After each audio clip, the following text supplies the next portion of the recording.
இதுக்கு இன்னொரு பேர் இருக்குது, பவழமல்லின்னு இதுக்கு பேர்.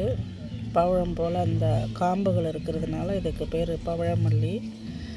இதுக்கு இன்னொரு பேரும் இருக்குது. இது பேர் சூடி கொடுத்த பூ. அதனால் இது பெருமாளுக்கு பிடித்தமானது. சூடி கொடுத்தது அப்படின்றதுக்கு என்ன அர்த்தம் அப்படின்னா, இது பூமியில் விழும். பூமியில் விழுந்த பூ எடுத்து, அதாவது பூமி தாய் வந்து பெண் போன்றது. அதாவது ஆண்டாள் மேல் விழுந்த இந்த பூவை எடுத்து பெருமாளுக்கு சாற்றினால தான் அவருக்கு ஏர்வைன்னு சொல்லுவாங்க. அதனால் சூடி கொடுத்த பூ பெருமாளுக்கு உகந்தது. இது பெருமாளுக்கு நான் போட போகிறேன் இன்றைக்கி.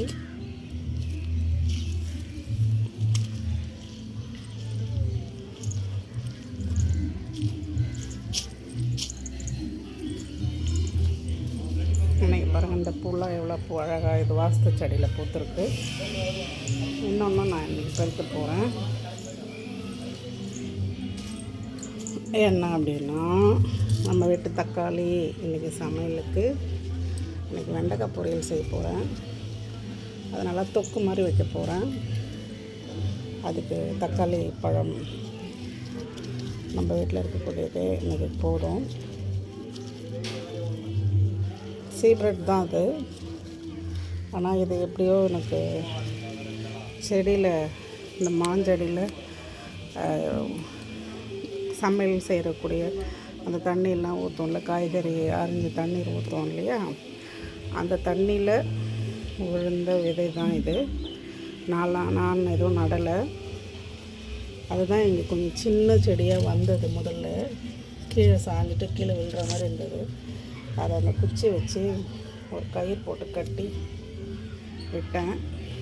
இப்போ பாருங்கள், இன்னும் நாளைக்கு நாளைக்கெல்லாம் கூட கிடைக்கும். நிறைய காய்களும் பூவும் இருக்குது.